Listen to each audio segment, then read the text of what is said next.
Nope, I got this.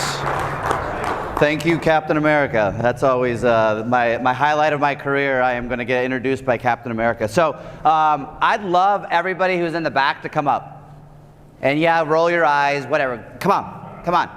This is, the whole group experience is about energy, so I need some energy.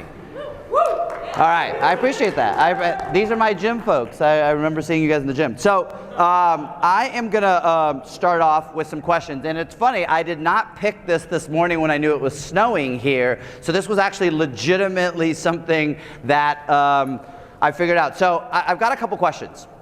So number one question, show of hands. Show of hands that if you're here because you wanted to start learning, expand your knowledge, or you are one of the knowledgeable people about NextGen benefits. So show of hands. You should all be raising your hand, or you paid Nelson a lot of money for nothing. Okay, all right. So second question, and this is not going to be a hand raising, this is going to be a stand up. Okay, so I want everybody to stand up if you think, shit, you truly believe that NextGen benefits are the only way that we're going to change healthcare. So I need everybody to stand up. If you believe that. Okay, not everybody, but we got some folks. Nelson, we got some work to do here. So I want you to stay standing. I want you to stay standing, but only if you truly think, I'm going to dedicate the rest of my career to making sure that I am helping clients implement these strategies to help their employees, to do all the things that we've been talking about. So stay standing. If not, if you're not going to dedicate your career, sit back down, no big deal, but I want everybody to participate. And Emma Contorno, please. Okay, so you can sit back down. Thank you for humoring me. For those of you I have never met before, my name's Lester Morales, and I am the most pathetic person in our business because I actually went to school for risk management insurance.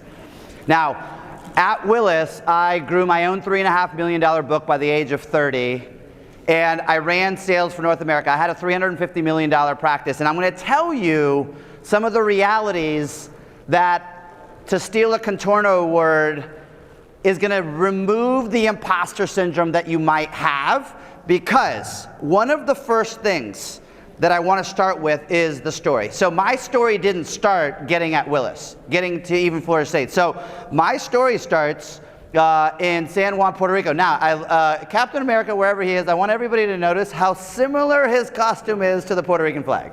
I'm just wanting to do that. My parents moved us to the States. Perfect. I mean, 100% nailed it. Thank you. My parents moved us to the States when I was 3 years old, chasing the American dream. Back then, in the 80s, they were running commercials. If you wanted to double your pay, you take a one-way ticket on Eastern Airlines, and boom, you double your pay. But the reality of it is, I grew up a pretty normal boy. Where's Silverman? Front row, I love it. You love this picture. This is me and my dad. I was a really good baseball player, not Andy Neary good, but pretty good baseball player. And the reality of it is, I grew up a very normal, middle class, both parents worked, multiple jobs, the immigrant lifestyle of making sure that you hustled and you worked. Now, until the day, I remember this as if it was yesterday, the next day after Christmas, my brother just went away to boot camp, and I listened to a voice message, and my dad was diagnosed with multiple myeloma. For people that don't know, that's cancer of your bone marrow. So he lived the next 3 years here at the Moffitt Cancer Center. Thank God.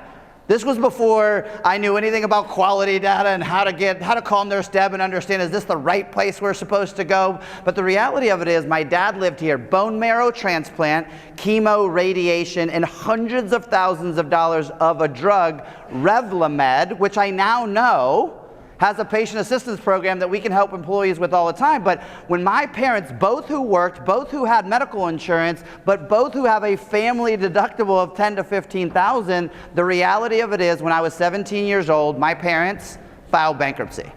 Now, I don't have to tell lots of men in this room how cool it is to try to get a date when everybody just heard that your parents filed bankruptcy.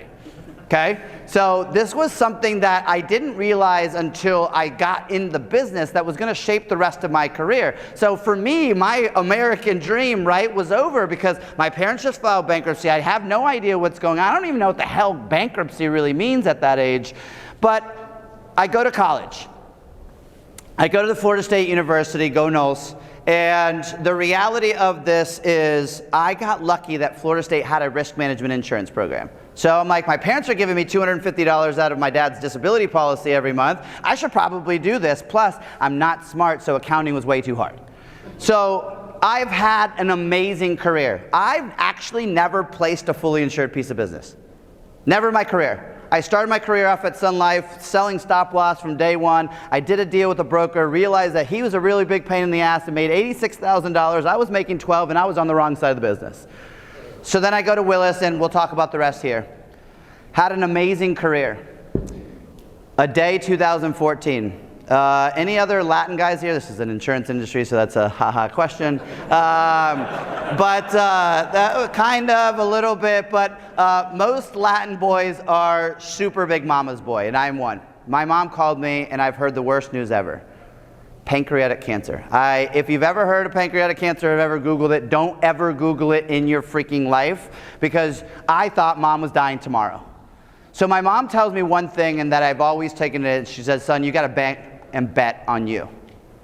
So reality of it is I started to realize that everything that I'm doing at work, I'm working for the 3rd largest insurance consulting firm in the world. I am the chief growth officer for North America. I have 200 producers that are working for me. We do $350 million a year, and I am doing the same shit that put my parents in bankruptcy. So no way, I'm out. So I have become emphatic. So I literally left. I had no job, no nothing. I was 36 years old. I'm like, you know what? I'm going to try this on my own. So for the last couple years, this is what I've been doing.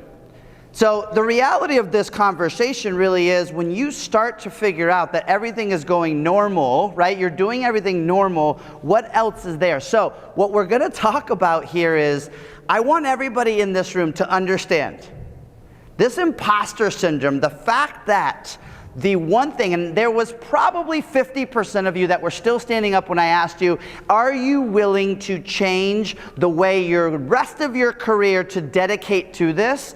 A lot of you stayed up. And so the reality of this is it comes with one of the best superhero quotes that I know. With great power.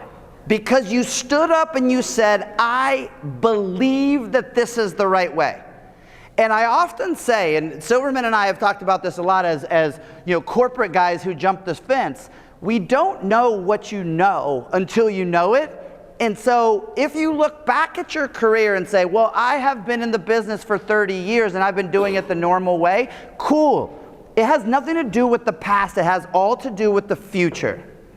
And so that reality, what you do with what you know, is where this all goes. Because I could tell you, the reality of what everybody that works at this house is, these houses don't talk about what are the strategies, why it works, why is healthcare not working the way it should be working. They talk about why they, themselves and or their organization is the answer. Well, how freaking good has that worked out? So the reality of it is, the first thing that I want you to take into this is your first superpower is the mission. Is the mission. There is 0% opportunity that I would have walked in at Willis and talked about any of the things that we're talking about. I used to talk about our resources. We have, 1,300 North American employees. We have all of these resources. I own all of the resources. They work for us. And that's how I would have competed against everybody in this room. But what we didn't have, what would be impossible at that house, is to talk about that. And I'm going to give you a couple of reasons why. One, we always talk about the BUCAs and their public companies and blah, blah, blah. A lot of the big houses are too. So there was 119 executives in Willis North America. I was one. We all got a long-term incentive plan that was tied to the stock price. I made more money in a year off of the stock price movement than I did out of the production of North American producers.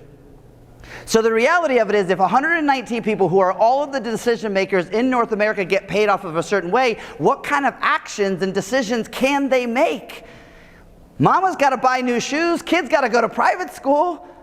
I needed to buy new suits. So the reality of it is, there's no other decision to be made.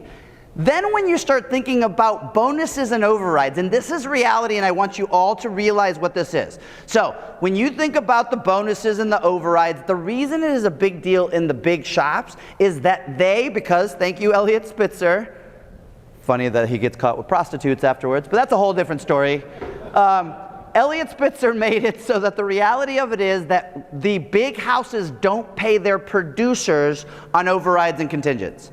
So my $3.5 million book was generating significant, couple $100,000 of overrides, but Willis didn't pay me on it because that was the deal that they made with Elliot Spitzer.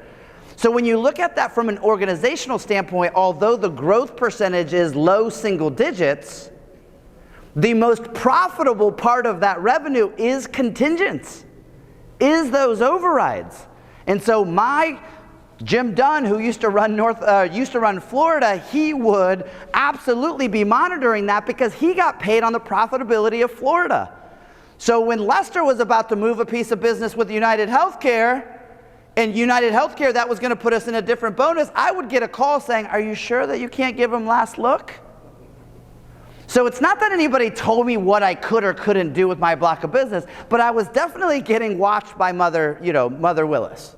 So the reality of this is, I want you to make sure that you understand that the reality of this is, it simply cannot be the mission of the big houses. It is fundamentally, if all of my revenue comes from, so in North America, pick that up, if in North America, 99% of the revenue came from one of the major insurance companies.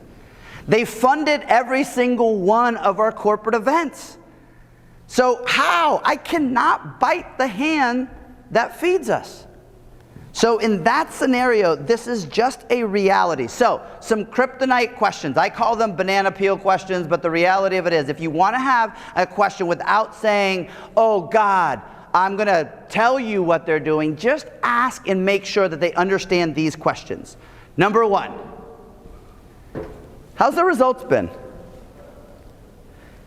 If you understand the stock price of the insurance companies, and most of the bigger groups are managed by these big houses, and the stock price is going like this, and rate increases are going like this, then the conversation is, hey, if you're working with USI, if you're working with Lockton, if you're working with whatever, how has that gone for you? Because the reality of it is, if my financial advisor was losing me the same amount of money in that trajectory, would I still have that person as my financial advisor? So don't try to poke holes, just ask the questions. Hey, they've treated us really good. We like our relationship with them. Oh yeah, how's that gone for you? The other questions about that is, the reality of it is, we didn't have any business with any of the service providers that are next door. They'll all tell you the percentage of their block of business. These are the people that are actually driving the results. The percentage of their block of business with any of the big houses is small. I've got 2 accounts with people that used to work with me. They don't even return my phone calls. And I was their boss. So the reality of it is, just ask the question, hey, if the conversation is that this is the way we change healthcare, and these are the types of providers that are doing that, just ask the question, what percentage of their block of business is with somebody that's outside of the major insurance companies? When that answer is -7, then A, is that a good thing? Why don't you let me bring you proposals or show you what that is?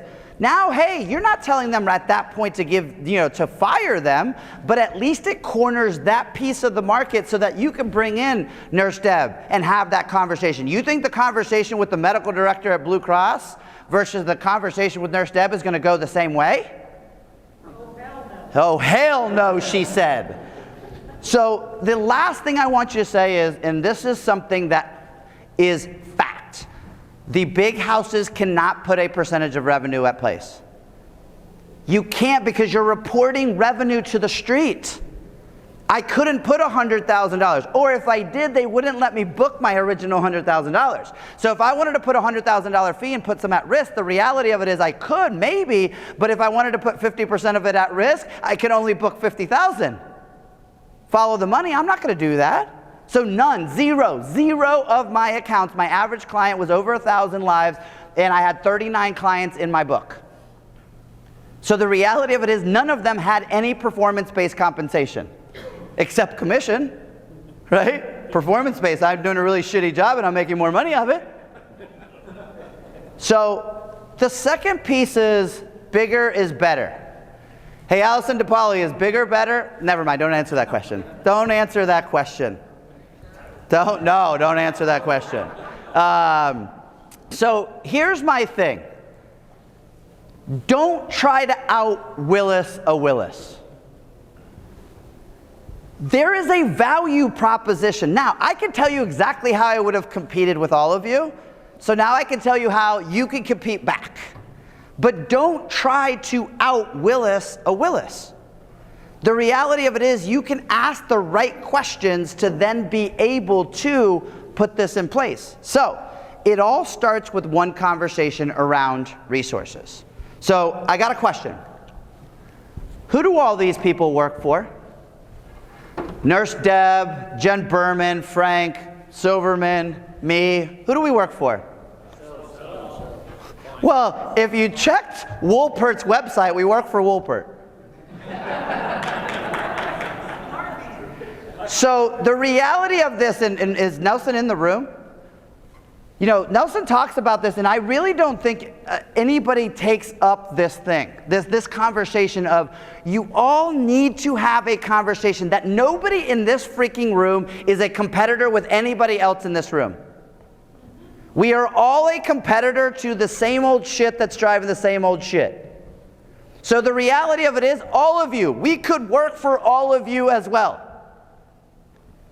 We want to work. So you might think, oh man, I have imposter syndrome. I can't talk about medical management. You know who could? You know who could train you to do that?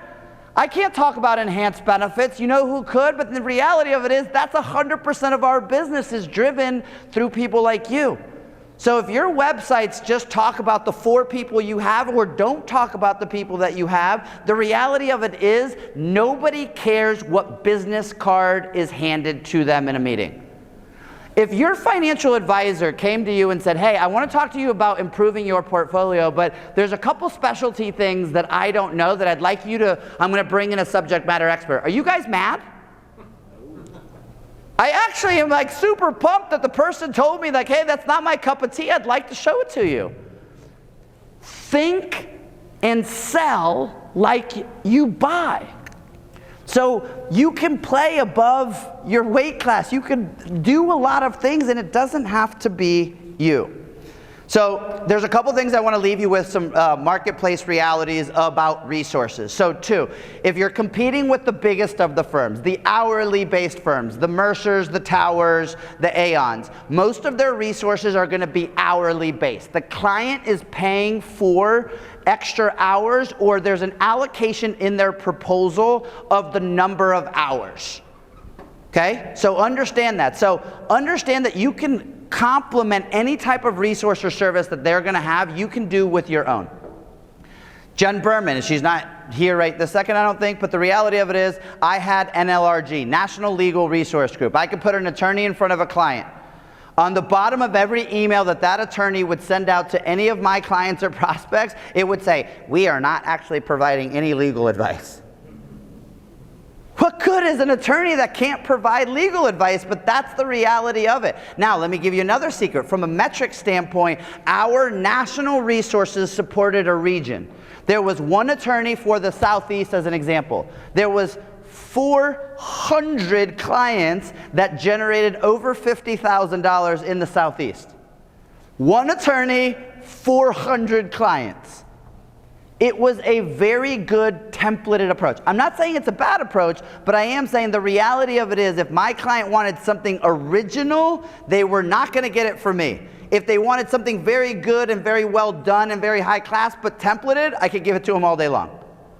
So understand that that's just because they have an attorney doesn't mean they ever got to talk to the person. It doesn't mean that the attorney knows what the hell that person's name is or anything about that account.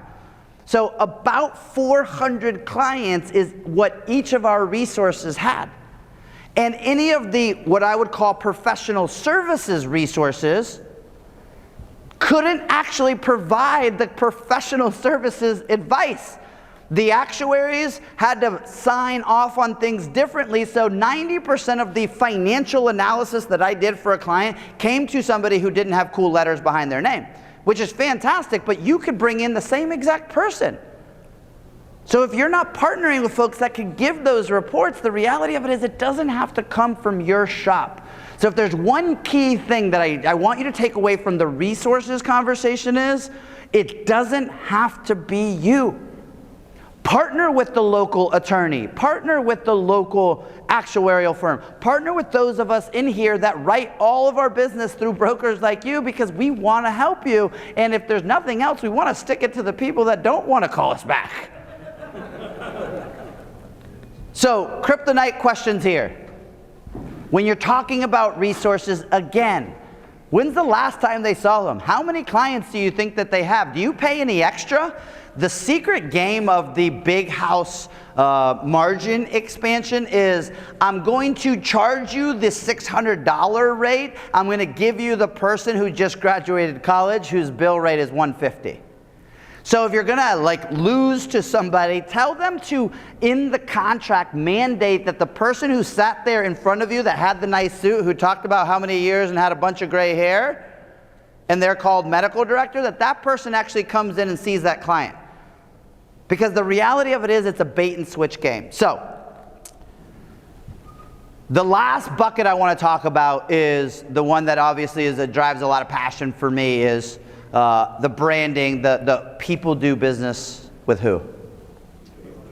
People do business with people. I left Willis in 2011. I left a $3.5 million book. I did not go to another broker. 1.9 million of my book was gone in 6 months and I didn't take it. It shows people do business with people. So there's all stats around this. And the reality of it is, when you work at a big house, the whole goal of the organization is to institutionalize the organization.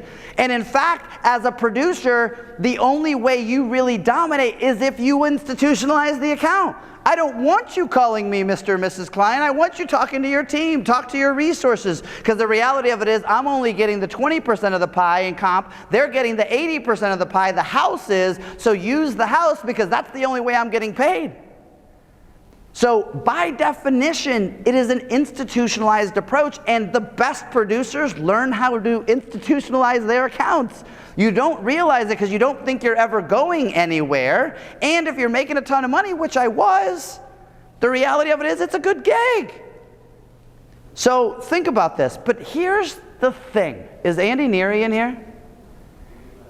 Andy will always talk about people doing business and having your own story. I want you to notice a couple of things here. These are 3 top producers at big houses. Ryan Wright, $5 million book in San Francisco. Great dude, $5 million book. Rick Elliott's in Atlanta has probably a $6 million book and started that locked-in office. And Britt Pogue in Tampa probably has a $3 million book. What do you notice out of all of these folks? They're forwarding their corporate shit. None of them have an original thought. And in fact, one of them's forwarding Contorno's stuff. So, David, I mean, that's the biggest honor as possible. The guy has no original thought himself. He has no social media presence himself. He's actually forwarding Contorno's stuff. So, the real question is, how are you differentiating yourself? Because we just started talking about, and we started this presentation about talking about how these strategies and everything that we're doing here is the way. You stood up and said, hey, I believe in it, I'm going to change the rest of my career, and I'm only going to do this. But if you're not telling the world anything different, then we're not doing anything.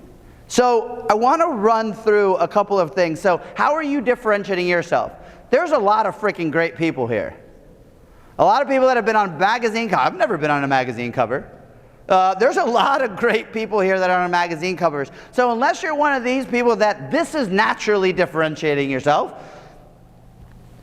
you've got folks here that are writing books, right? That's a great way of differentiating. If you're John Clay, you're saving people a bunch of money. But the reality of it is, you know, there's transparency to talk about. There are all these amazing things. If you're, I saw him here, if you're Blotcheck, I'm hosting you on my podcast. There's a bunch of different things to do that are all highlighting the right thing. So the question is, again, how are you differentiating yourself? Think about this. How do you expand your reach? So what do you do every single day to make sure that people know who you are? There's a ton of people in here that I never met that's like, I see you on LinkedIn. I don't know if that's good or bad. I don't know if they like it or anything, but whatever. I've met people for the first time that I'm like, oh my God, I've been following you on LinkedIn. So it works the other way around. So how are you growing? So if I think about this from a producer standpoint, so our average producer did $182,000 a year. Nobody was average. 200 producers, top 100 did 92% of my revenue. Bottom 100, 30 of them were in their validation period, so they were too new to tell. 20 of them were digging out of a hole. 50 of them sucked. 50 of them had not written a piece of business in 3 years. They're book sitters. These are people that are in every single one of your markets. So think about how you're expanding your reach and how you're growing. So I want to walk through a program that we've developed for everybody in this room. And I have 4 minutes, so there's zero way I'm going to get through all of it. So I'm going to fast forward to a couple things. But I want to ask, this is the back thing. I want to ask put the frame of reference on there. What are the 2 hardest questions in sales? This is where audience participation comes in. Who do I call and what do I talk to them about? Think about that. You're all in sales. Whether you think you're in sales or not, you're all in sales. Who do I call? What prospect wants to talk to me and what the hell do I talk to them about? So if you're like me, I made 100 cold calls a day. I played baseball my entire life. What do you call somebody that fails 70% of the time? A Hall of frickin' Famer. That's all I kept thinking. I just got to get 3 out of 10. That's great. So the reality of this is, who do I call and what do I talk to them about is the single biggest thing that we really look. So I'm going to walk you through what this program is, because all of you as attendees here have an opportunity. So thank you guys for passing that out. So you're all going to get a postcard on something. It has a QR code. So it's going to go in way more depth about this than I can do right now. But this is a conversation that Nelson and I had literally 3 years ago when I first met him. Hey, you've got an audience. I want to help some people. Let's have this conversation. So this is something that's actually built. If you went to nextgenthb.com, you would see this. So the reality of it is what happens on this program is for advisors and service providers, we're going to have a conversation about this tomorrow, but for advisors, this is a done-for-you growth platform. What does that mean? So every week, there are multiple things that go out to advisors and to employers. For the advisors that are on this program, there are marketing material that's going out to your prospects. Now, here's the coolest part. All of this is generated with all of the service provider partners and content to be able to generate the subjects that people are talking about.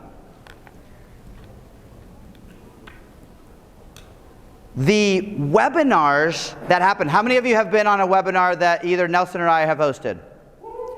So appreciate the support. Woohoo! The the conversation that I want you to think about is what you didn't know.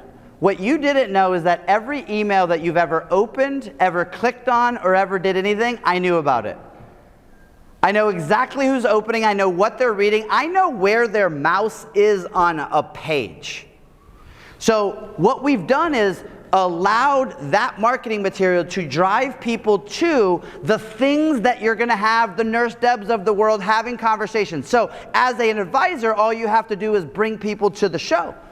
So in this scenario, you're going to see where it says event registration code.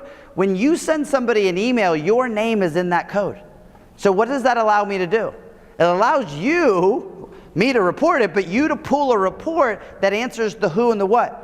Who do I call? I don't know. How about the person who just signed up for your webinar? What do I talk to them about? Maybe the webinar? So imagine if you're making 100 cold calls a day, the reality of it is you don't need to be talking to 100 people. 100 people aren't picking up your stupid call. 7 are. But if I know exactly what I could talk to those 7 about, so the reality of it is you have your own portal to log into and get every single report about who's checking your email, who downloaded your stuff, who watched the webinar, who did any of it. So again, I think about this from a growth standpoint. Why did I create this? This is what I pitched to Willis 5 years ago and they told me no.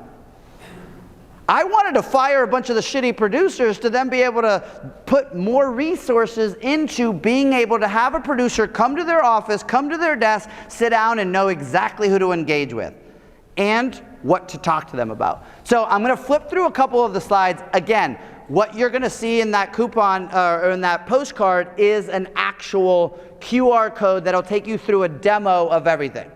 Now, here's the coolest part. How many of you love posting your stuff on social media?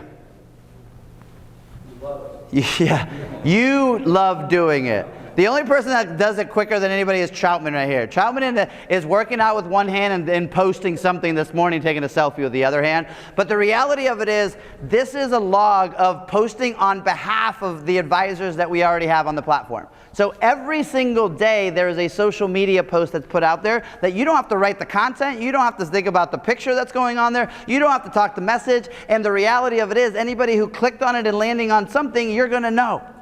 So if you're not on social media right now and you're not on LinkedIn and you don't have your own brand out there, how the hell does somebody know about you? 1, but 2, more importantly, the credibility building that goes on there. Think about what you do as a buyer. When you schedule a meeting with somebody or you hear about somebody, what's the first thing you do? You Google them. This is all about cred, right? If you don't have a good what does your online presence say about you? So this is the coolest thing in the world. So if somebody were to fill out that web form, which for each advisor that is on the platform, it's customized to them. It looks as if you sent it out. It's got your brand, your face, all of that. For any time somebody fills this out, an email actually goes to the advisor saying, this person just downloaded your ebook. Again, why? The who and the what. The who and the what. So the reality of behind all of this is, if we understand that you started off this saying, I believe that this is the right way to go, and we know that clients need this to make impact to their number 1 asset, and we know that healthcare is their 2nd largest P&L expense, then the reality of it is all we have to do is tell that story to enough people. But who are the right people? I don't know. How about the people that decided they wanted to open your email? They wanted to download your ebook. They wanted to listen to a webinar. So whether it's an ebook, whether it's a downloadable. So the reality of this is your pipeline is now full. How many of you have an opportunity to go talk to somebody, but you're worried about if you can actually go talk to them? Be honest.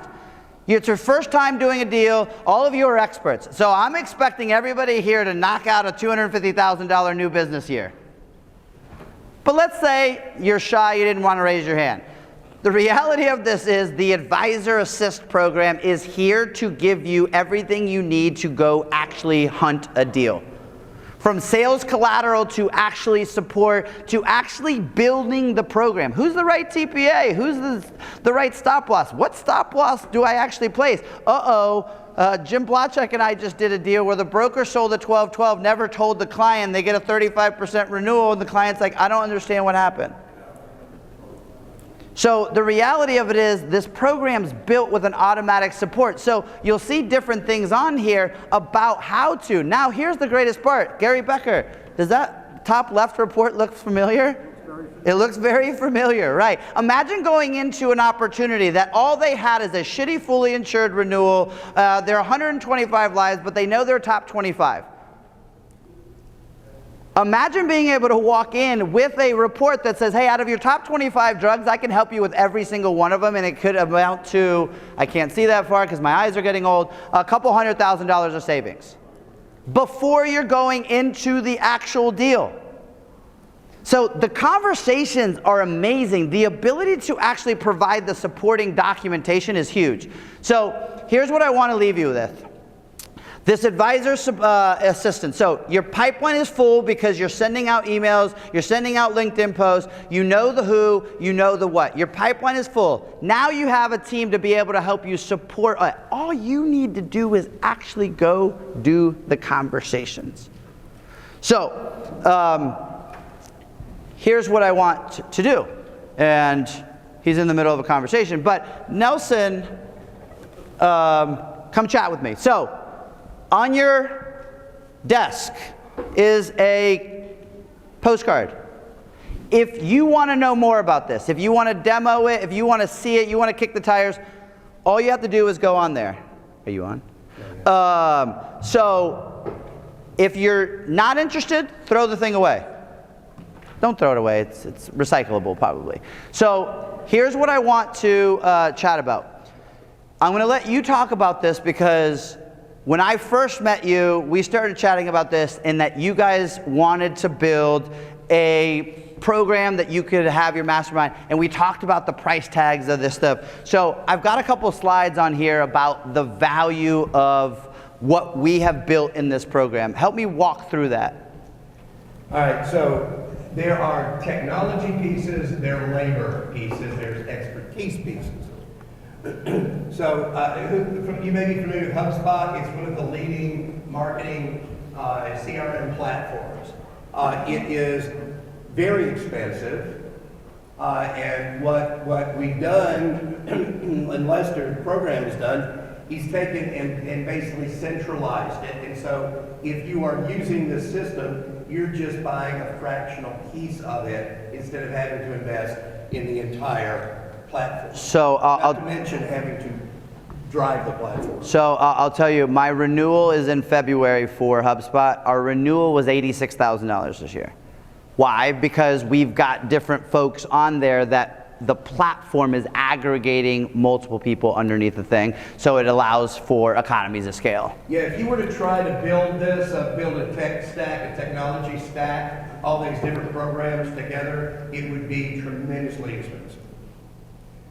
All right, so I mentioned the team. So you've got two aspects. You've got arms and legs. So somebody posting on social media doesn't require expertise. It just requires somebody knows what to do and does it. Then you've got talent. You've got expertise. You've got subject matter experts. You've got people who can write copy, who understand the industry and are able to write about the industry in a way that's compelling, a way that's convincing. Somebody who writes, I can tell you that is not an easy to find skill. And then you have to have somebody who understands the industry. So what we put together is a team, and I say we, I give credit to Lester, has put together a team of individuals who are implementing strategy, but they're also writing the copy, and they're writing the right copy. What are they writing about? Well, Lester and I tell them what to write about, but then they know how to write about it in a way that makes sense and doesn't embarrass you, but in fact edifies you because it's really, really good content. This is probably my one that I really think about. How much time do you spend doing all the other stuff?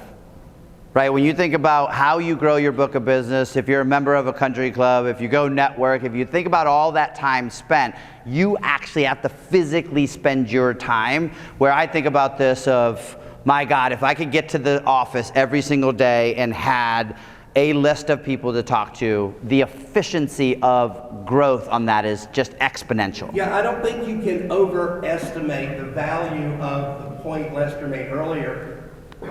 Who do I call? When do I call them? And what do I talk about? To have those questions answered is invaluable, because now you don't have to guess, now you don't have to waste time calling people who are not interested in talking to you about anything, but instead you get to call someone who is interested, and you know what they're interested in. What webinar did they sign up for? What white paper did they download? What infographic did they download?